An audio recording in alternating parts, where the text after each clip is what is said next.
and welcome to this week's episode of The Language of Leadership. I'm your host, Chuck Marting.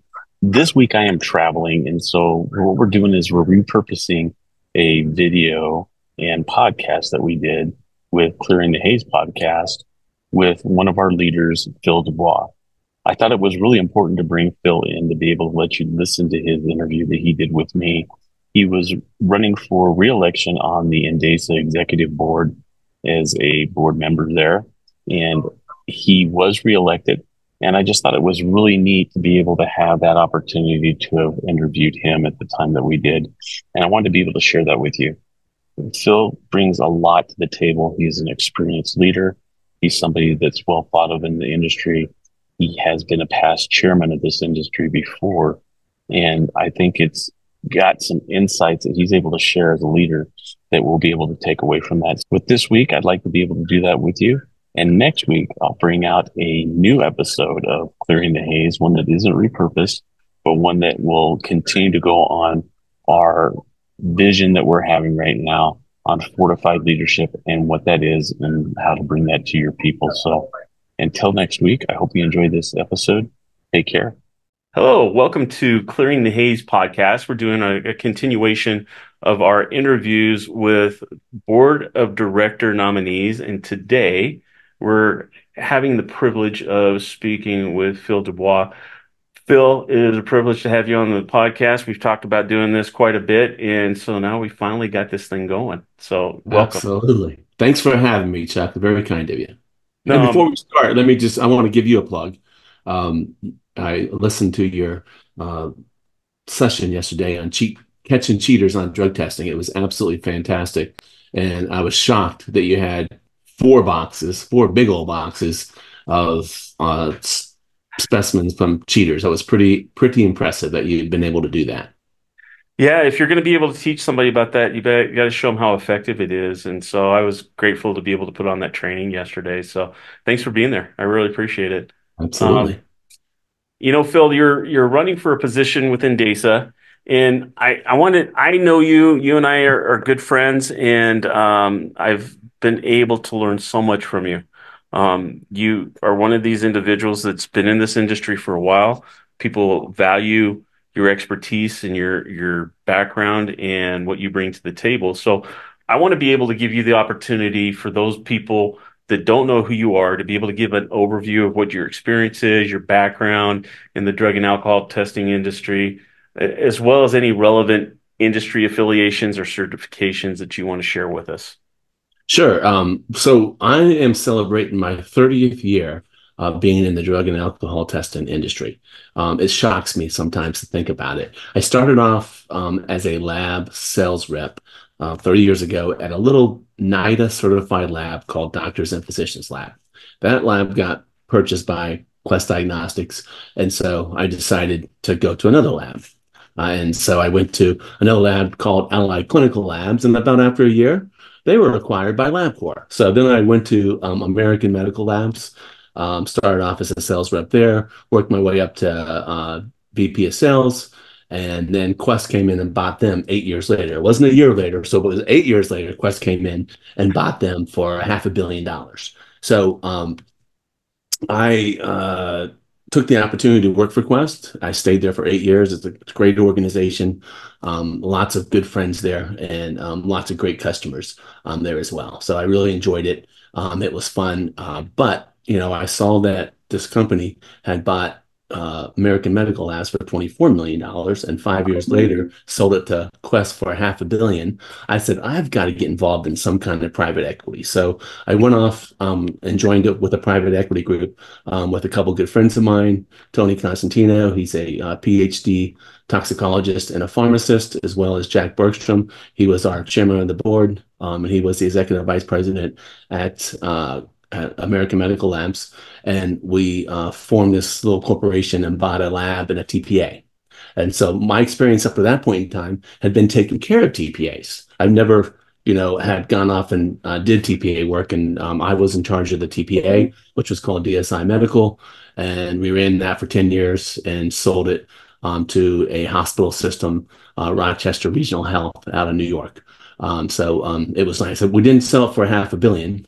thus I'm still working, but we did have a nice little profit, enough that I was able to start my own business and be able to work on my own. So very excited about that. And even more exciting for me is I'm married to a great lady, Darlene, and she helps me with this business, keeping me straight and everything else. And I have two incredible kids, Abigail, who's 19, who is a sophomore at the great University of Central Florida, who happens to be my alma mater as well.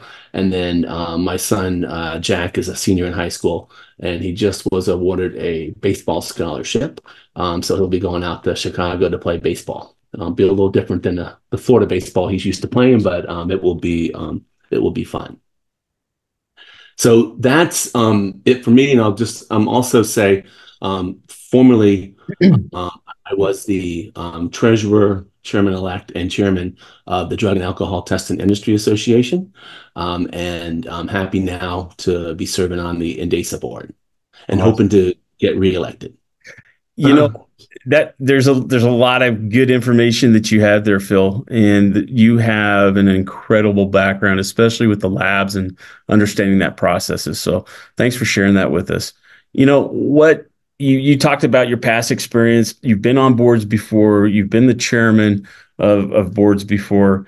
What's motivating you to pursue a position on the board of directors for NDASA? And what is it that you hope to achieve if you're elected? Well, so I served one term, as you said, and I'm seeking reelection for a second term. And really, I mean, it's just really about being a leader. If you're not a leader, then you're following. And so you got to do one or the other. And for me personally, I would rather lead than have to follow. And so, the bottom line is this industry is going through some perilous times as we speak. And I think that NDASA has done an incredible job with the resources that we've had at this point in time. And I think that, I think we have 22 board members right now. Yeah. Those 22 people have worked very hard to get this industry to where it needs to be. And we can talk about more of that as the interview goes further. Yeah, absolutely. One of the things that you were able to do is go back to our advocacy day that we had a couple of weeks ago in Washington, D.C. And that was an incredible experience. And it was even more so for me because I was able to be on the same group that you were leading. And it was very evident that you have been in that type of a position of being a chairperson, understanding the issues in the way that you were able to communicate with these individuals and to be able to see how they responded to you. And I think that that's something that is a talent, but it's also a passion to be able to explain to people something that you love to do. So one of the things that we experienced, was it surprising to you to be able to see that when we went to talk to these individuals who are making decisions, that are voting on these laws and these bills, was it surprising to you that when you talked to them and we were there speaking to them, that half the time they were shocked because they didn't understand the magnitude of what it is that they're looking at? It's just not another nonchalant vote. Right. I was pleasantly surprised that they were shocked, because I was hoping that was going to be the case. Because, we've been writing, I'm the chairman of the Government Affairs Committee, Yep. And I serve with Andrew, and which you're a member of that committee as well.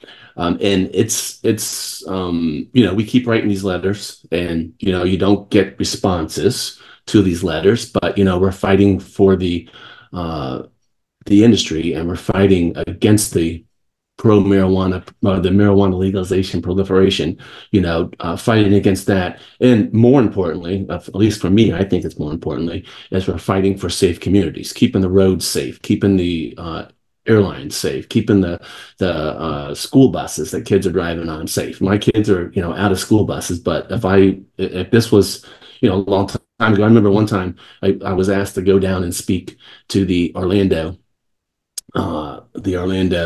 City Council, and they were considering legalizing marijuana.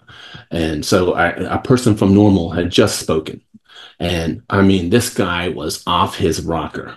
And I said, I hope they don't call me up next. And sure enough, they called me up next. Mr. Phil Dubois, please come. I came up and they said, who are you representing? I said, well, I am the chairman of DASA, the Drug and Alcohol Testing Industry Association. But we had a rule at that point in time that the board had to approve. And they just called me at like 8 o'clock the night before. And I wasn't going to be able to get the board to approve it. So I said, so I'm not here on behalf of DASA. I'm here on behalf of Jack and Abby Dubois. And one of the guys says, who's Jack and Abby Dubois? I said, well, those are my kids.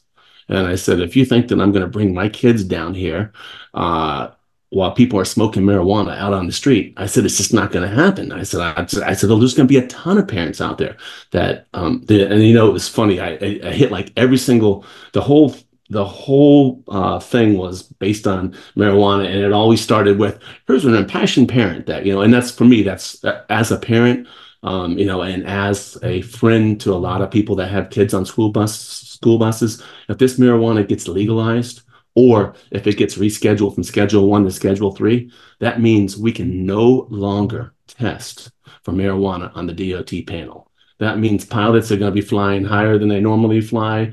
We're going to have school bus drivers, you know, driving under the influence and everything else. And, you know, it's been 30 years that we've been doing drug testing under the Ronald Reagan regulations. And we haven't had one DOT accident caused by marijuana. And if this marijuana gets rescheduled or if it gets legalized, and people look at me like I'm crazy sometimes when we say this, you got to understand there's bills floating in Congress right now trying to legalize marijuana. I don't think it's going to happen this time. And I'm hoping that the DEA doesn't reschedule from 1 to 3. But if it does, we have to have that safety carve out that we've been talking about. So when we went to Advocacy Day, when you came, I came, when we went there, we always left every single time, every single office, we left them with a safety carve out written for them. All they have to do is submit this data. And then what that means is that pilots, school bus drivers, truck drivers, pipeline workers, rail workers, anyone that gets drug tested under the DOT or under the HHS guidelines today, they will be tested for in the future to keep our roads safe, our kids safe, and everything else. And so, you know, when you see I get impassioned about it, yeah, I'm impassioned about it for my business too, but I'm much more impassioned about it because of my kids and because of my family, my friends. I want to make sure that the community stays safe and they don't not filled with drug filled drivers under the influence. Exactly. I think your camera's good too, by the way. Okay, So thank you. I think you can I think you're good, man. Okay, appreciate it. I wanted to be able to ask you though, you know, in your opinion, and I think you touched on a little bit of it right now. What do you think are the most pressing issues or challenges facing the drug and alcohol screening industry, and how do you propose as being on the board of directors to be able to address them? Well, I not the cat out of the bag, but it's definitely the proliferation of marijuana legalization, 100%.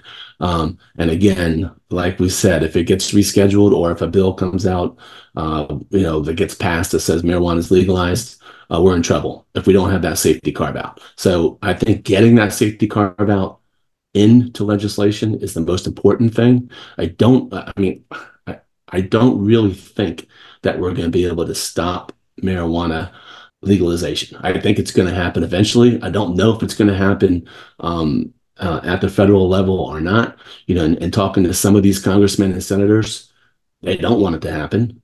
But, you know, there's a lot of congressmen and senators that do want it to happen. So I think that, you know, it is what it is. And we have to figure out how to make it so that it is taken care of and it is addressed and we don't have any issues at all. Exactly. And I think it was really relevant in what we just experienced.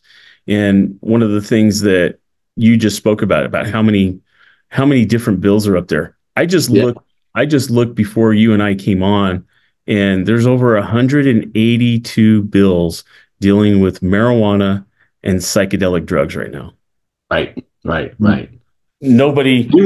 Yeah, and you were the first person to point it out on the Government Affairs Committee about those psychedelic drugs. And at first, I thought you were crazy. I said, surely they're not allowing people to take psychedelic drugs legally. And and when I saw it, I was like, yeah, he knows what he's talking about. Yeah. So there's no doubt about it, no doubt at all. Well, and it's so important that we're staying on top of it. So I want to thank you for your passion and being able to stay involved in that and look for those things that are going to impact our employers and us as an industry that we need to understand and know as well. So, given that rapidly evolving landscape of drug and alcohol screening technologies and regulations, how do you intend to stay informed and ensure that NDASA remains at the forefront of the industry, both in innovation and then also in compliance?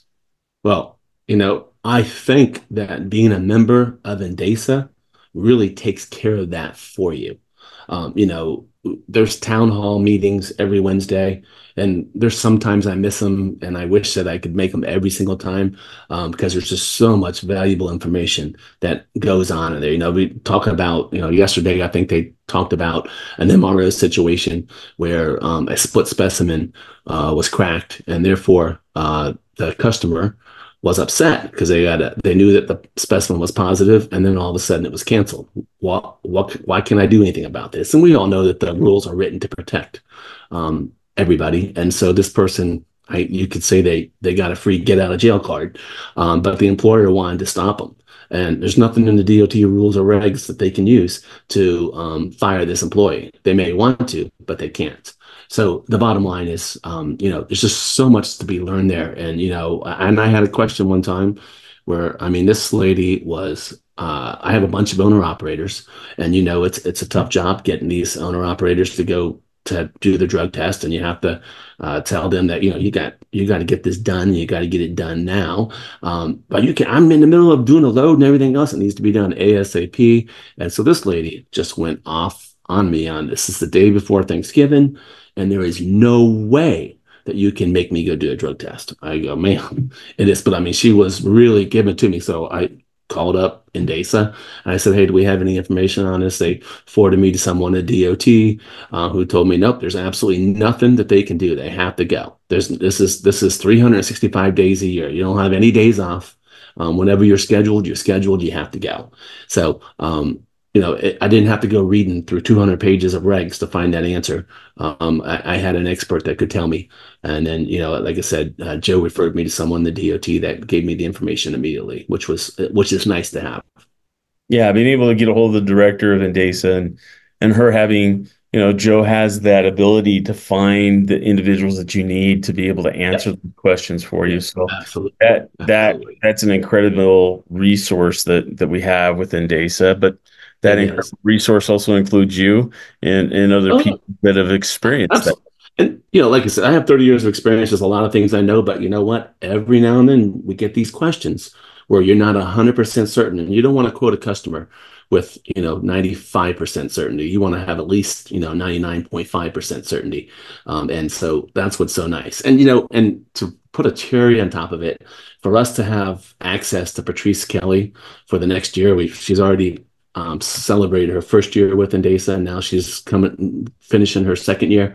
It has just been such a pleasure to have her, and so we understand the inner workings of the federal government and everything else. It's just, such a pleasure. And she's made our campaigns, with the safety carve out and everything else, so much better and so much easier to accomplish. I think that you'll be able to agree with me on this, being on the board, that these relationships complement each other. Yes. You're able to see how individuals bring so much to the table. Yeah. With both experience, industry that you're in. Leaders, welcome to the Alliance Mastermind Group, your exclusive gateway to leadership excellence, inspired by the visionary Napoleon Hill. In this mastermind, we believe leadership is about more than just titles. It's about realizing your dreams. So I want you to picture a close-knit community of leaders, each dedicated to helping you turn your visions into reality. Throughout history, mastermind groups have been the cornerstone of leadership success. Now it's your chance to become part of this legacy. The Alliance Mastermind Group is not just about support. It's about actively working together to ensure your leadership journey is extraordinary.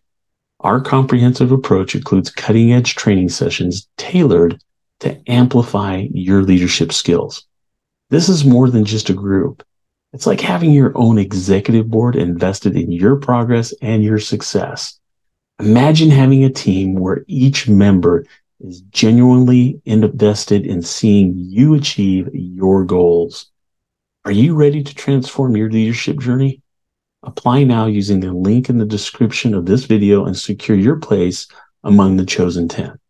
The Alliance Mastermind Group, where leadership dreams are nurtured. Take the first step towards the future where your visions become reality. Your journey starts now.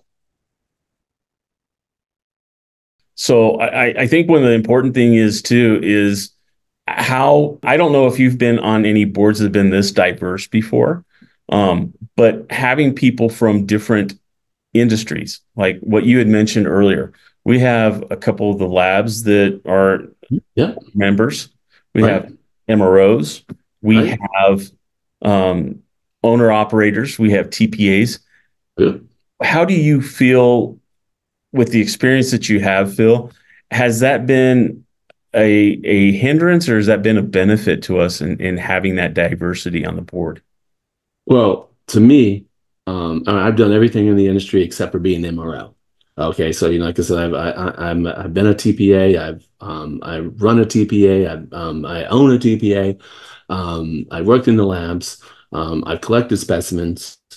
I do on-site collections. I do everything except for MRO, and I don't want to be an MRO. So I'm happy to say that's not the case. But I do think that this industry is very diverse, and I think that everybody brings a special touch to the table. And, that's what collaboration is all about. And I think that, when you look around that room, you see 22 individuals that are proud to be there and that I've had accomplishments, and that's why, they were elected to the board to begin with. So happy to be serving with all those people. And I think the diversity of all of our talents is just absolutely incredible. And I'm happy that we all get along well. I mean, the one thing that impresses me about this board, when you get 22 hard charging people together, it can be a little bit of a situation that you have to manage. But all in all, I'll just tell you, I'm so impressed with how well everything gets done and the amount of stuff that gets done. You brought something up, and I want to touch on it real quick. The growth that we see in our industry right now, I think is at an all-time high. We have a lot of people, and a lot of people listening to the podcast right now that are in different stages of their career or in their business, where they could be right at the beginning and then they can be right at the end. What do you feel is the best educational opportunities that they have to be able to grow and to learn this business, to be able to be effective?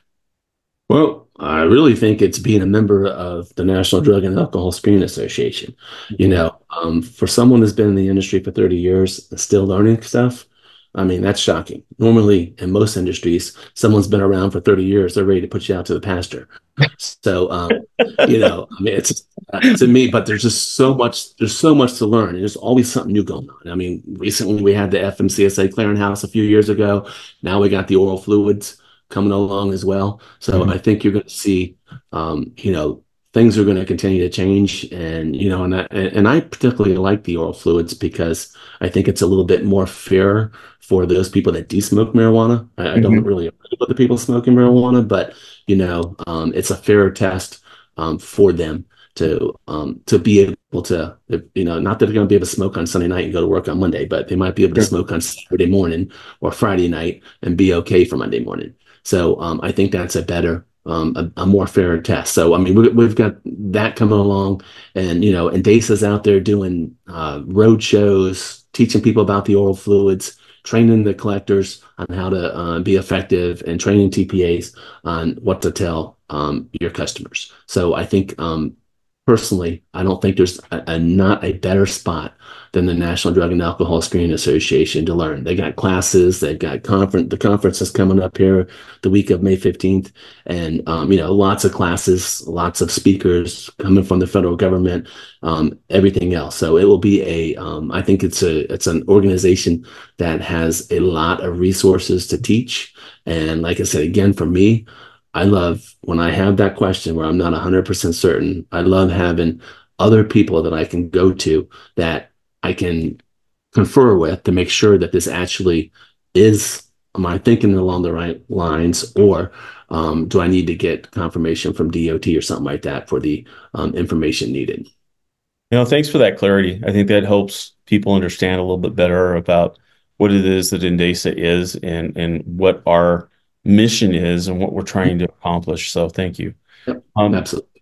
Ethics plays a huge part in this industry. Yeah, So, there's a lot of ethical considerations that come into play. It plays a significant role in the drug and alcohol screening industry. So right. I need to ask you, how do you prioritize ethical decision making, but at the same time ensure transparency and integrity, especially as a member of the board of directors? Right. Well, most importantly, anytime you're a member of a board, whether it's for profit or not for profit, even more so for not for profit, because you're bound by some different things as well. You have to have integrity, and you have to have transparency. If not, you're going to get in trouble. So for me, I've served on boards where it wasn't so transparent, and it wasn't quite 100% integrity. So I would just tell you that without that, it's just not a good starting point. There's no foundation. It will not be a firm foundation. It will be like you're building a house on sand. And so that's why you have to have that. And I believe that's why all 22 people get along so well, and that we have such great relationships. We may not like every single person, they may not be the kind of person you want to hang out with on a Friday night. But there are plenty of people there as well that Yeah. do. They may say something like that, about me and you. But Yeah. at the end of the day, it's 22 people that are there for the betterment of this industry. Exactly. I think there's a lot of selfless service that's taking Yes. place. Nobody Yeah. on the board's getting paid. This is No, all absolutely. volunteer. Right. Um, And the question I know a lot of people always have, they're always like, well, I know you don't pay for your hotel and your travel when you come to the conference. And I'm like, we pay for our hotel, we pay for our travel, and we also pay for the conference. I said, yeah. nobody gets anything for free. Yeah. Like I said, most people just assume that board members get it for free, which is not the case, Yeah. unfortunately. Yeah. And I think that's because of, the growth and the size and everything else. There's a lot of Right. different things that come into play when you're talking about that kind of stuff, though. Right. So, Absolutely. there's just a couple more things that I want to do with you, Phil. It's been an incredible opportunity to be able to speak to you and hear your thoughts on things. So thank you. You mentioned something. I think it would go amiss if we didn't talk about this just a little bit. You talked about you're the chairperson for the Governmental Affairs Committee, which was instrumental in our going out to Washington D.C. and going for our Advocacy Day. For those people that don't really understand the semantics of a governmental affairs committee, could you just talk a little bit about what it is that the governmental affairs committee does and how Sure. it's instrumental? And then Right. for that, just got one more thing I want to do with you. So thank you. Absolutely fantastic. Well, the Government Affairs Committee, we have, we talked about this a few minutes ago, but we have two issues that we fight for. We fight for the employer's right to a drug-free workplace, and we also advocate, whatever you want to say, for safe communities. And we talked about, that really boils down to keeping the roads safe, but it's more than that. Like, we signed on a letter to Congress with the Parent Action Network. And, I felt so bad. I was in this room, and I was listening to these parents talk, and every one of these parents had lost a child to Mhm. either marijuana smoking, psychosis. They went on to bigger and better drugs like fentanyl. And this mother begged this doctor to do a fentanyl test on this. And the doctor kept on saying, I'm doing a fentanyl test. It's an opiate test. A fentanyl is an opiate. But we all know in the drug testing industry that fentanyl does not get picked up in the opiate. It may be a narcotic and an opiate, but it's not in the opiate panel. So at the end of the day, just like oxycodone and everything else, but at the end of the day, this doctor thought that he was testing for fentanyl. So now we signed on to this letter, and hopefully every single emergency room in America will have the ability to test for fentanyl for these kids and these adults that come in with possible overdoses. So we basically, people bring items to the Government Affairs Committee, and we figure out how to advocate for it. So the easy ones are like the MORE Act and the Safe Banking Act and the Safer Banking Act and the legalization and and we'll take, for example, when the Department of Health and Human Services came out and asked the DEA to reschedule marijuana from 1 to 3, or asked them to consider doing marijuana from Schedule 1 to Schedule 3. Well, what did we do? Well, we wrote a letter to Congress, the Senate, DEA, Department of Health and Human Services, the Drug Testing Advisory Board, as well as the Workplace Division of Drug Testing, and I think I mentioned the DEA. And we told them what the problem would be if it was rescheduled from Schedule 1 to Schedule 3, and we explained what would happen and everything else with the drug testing and not being able to test school bus drivers, pilots, rail workers, truck drivers, everyone else. We won't be able to test them for marijuana.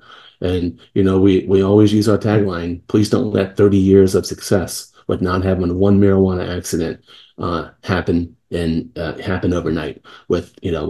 Listen, it's just drug testing is a deterrent.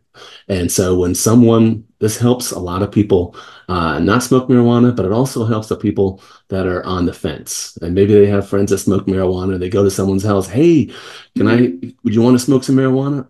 Can't. I could be subject to a marijuana test on Monday. We have random testing. And, it's a deterrent. And if we don't have that testing, that deterrent is gone. Yeah. And there will be a lot more people that are driving these trucks, driving these school buses, flying airplanes, that are going to have a little toke every now and then because they don't have to worry about it. So, and we all know that, marijuana is getting more and more accepted as an everyday drug. I think it's 65% of Americans think that marijuana should be legalized. And I don't really, and NDASA doesn't have a stance on legalization. We're not for it, we're not against it, but we are against letting truck drivers and school bus drivers and pilots flying intoxicated. So that's what we're fighting for. Yeah, you're absolutely right. And that's something that a lot of people don't really understand the significance of. How do you get that advocacy going? And so I'm grateful for that. And that's it's a letter writing campaign. And that's basically what we do, is we write letters, and then we added on Advocacy Day this year, which I think is fantastic. We've been begging for it forever, and we're going to do that every year. This year we had 40 people show up. We saw 30 senator and congressmen's offices. And next year, my personal goal is that we have 80 people show up and that we go see 60. But I'm sure NDASA is going to come out, as a board, is going to come out with their own goal. But, representing the Government Affairs Committee, I want to have at least 80 people there next year. And I want to be able to see at least 60 offices, which I think would be fantastic. I agree. Phil, I want to take a moment to acknowledge you. Okay. There's a lot of people that have been very influential in this industry, and people that we refer to and people that we go to for things. And I got to tell you, my personal experience, both professionally with you and then personally, has been astounding. My first time meeting you was at a conference, and you took the time. I knew that you were busier than heck because everybody was trying to get your ear. But you made it. You made me feel like I was important enough that I was who you were concentrating on at that moment. And even having people coming up and trying to grab you and take you away and stuff like that, you were professional with them, and you just said, "Hey, give me just a minute, I'll be with you." And you continued, right? Didn't even miss a beat. That for me as a new member was very impressive, that you took the time to value what I had to say, listened to me, and then gave me feedback. I was able to, like I said earlier, go with you to Advocacy Day, spend time with you on the Governmental Affairs Committee, and see how you interact with our members and how they respond to that contact that they've had with you. And everyone that I've talked to, when they've talked about you, have said that you're a mentor. You're somebody that has done this and somebody that they find value in speaking to because they know that Phil is going to tell you the truth. He's not going to sugarcoat it. He's going to tell you if you're wrong, but he's going to do it in a way that's compassionate and want to help you to understand why you're wrong and give you the right answer. So I need to tell you, there's very few people that have that ability to touch somebody and to be able to do that. And you have a gift in doing that. And I need to acknowledge that and let you know that it's much appreciated.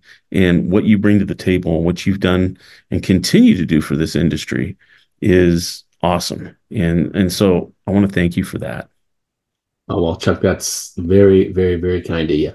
And you couldn't have said anything nicer. I always try to be understand. I somewhere in some conference I went to, someone stood up and said, "Listen, if you want people to like you, you've got to and respect you." It was like and respect. And in the old days when I first started in this business, sales managers would go around. Your customers can either like you or they can respect you. What's it going to be? And of course, those sales managers wanted you to say, "I want to be respected," because they didn't want the customers to like you. They wanted you to be respected. And that's what they wanted. And, I would always get confused on that. I'm like, no, no, no. I would tell them. I actually would fight with them or argue with them. I'd tell them, no, no, no. You can get customers to like you and you can get them to respect you. And, that's what I always did. And then I heard someone one time at one of these you know, courses that you go and you have, 20 rock stars there and, you pay $100 and you get to list them. And I wish I had wrote it down who said it, but it said, if you listen with the intent to understand, you will have so many people that will respect you. And so that's just something that I try to do. I try to listen with the intent to understand. I don't try to listen to get my rebuttal ready. I don't listen to try to get my argument stronger. I want to listen with the intent to understand what the person's trying. And when you can do that, you'll see that the person, when you talk back to them, that you understand them. And listen, everybody just wants to be understood, right? Nobody, wants to always be right. Nobody wants to be wrong. But if you understand them, then people feel better about it. And so, Yeah. You exhibit something that my father told me a long time ago when I first got into law enforcement, trying to learn how to do this because, listening to people is so crucial. My dad said there's a couple things you can do. You can listen to respond to somebody, which means yes, you're not listening to them at all, exactly. or you can hear what they're saying Exactly. and then respond. And you Right. exhibit that very well. And that's Exactly. something that I feel that really sets you apart from a lot of different people. So I want to encourage people that if you don't know who Phil is, he's going to be at the conference in Hershey. Go seek him out. Go have a conversation with him and find out why people feel the way they do about Phil and the reputation that he has. So, Phil, I am grateful to have you here on the podcast. I know that your time is valuable, and I just want to be able to let you know that I do plan on having you back on the show again at some point. We've talked about many different topics and stuff Sure. like that, and I think Absolutely. that with your background and the things that you've accomplished, that you're going to be instrumental in those podcasts. So thank you. Is there anything in closing that you'd like to tell the audience here at NDASA about here on Clearing the Haze, about yourself or anything that you would like to say in closing? Well, I would just like to say thank you for anyone that's an NDASA member. Thank you for investing in NDASA. I know in the beginning some people gambled on it because it was a new offshoot and they were going to do their own thing.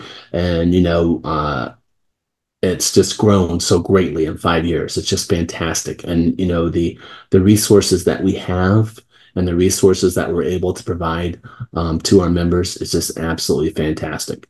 And if you like what I've done, if you like me running the Government Affairs Committee, I'm also on the PAC committee, which is our political action committee. We decide what politicians that we support. We don't have millions of dollars, but all the members give to this political action committee, and so we use that to get influence on the Hill to where we need it. And so we're gonna need it to get the safety carve out Yeah. up and running. So if you like what I've done on the PAC committee and you like what I've done on the Government Affairs Committee, and you like me as a board member, I ask humbly for your vote. It will be next week. You'll get an email telling you how to vote, and I would appreciate that, anyone that would consider that. Awesome. Well, again, thanks again for being here on the Clearing the Haze podcast, Phil, and we look forward to talking to you again in the future. And until then, I wish you good luck and take care. Thank you, Chuck. And same here. Let me just say, I think this Clearing the Haze is an incredible thing that you started. And, I find it absolutely fantastic that you started this. So thank you for doing that for the industry. It's my pleasure. I appreciate it. And I'm grateful to be able to do that for people so that they can continue to grow and to be able to become the professionals that we hope and we know that they can become. So thank you Absolutely. and take care. We'll talk to you Okay. soon. Same thing here. All right. Bye-bye. Bye-bye.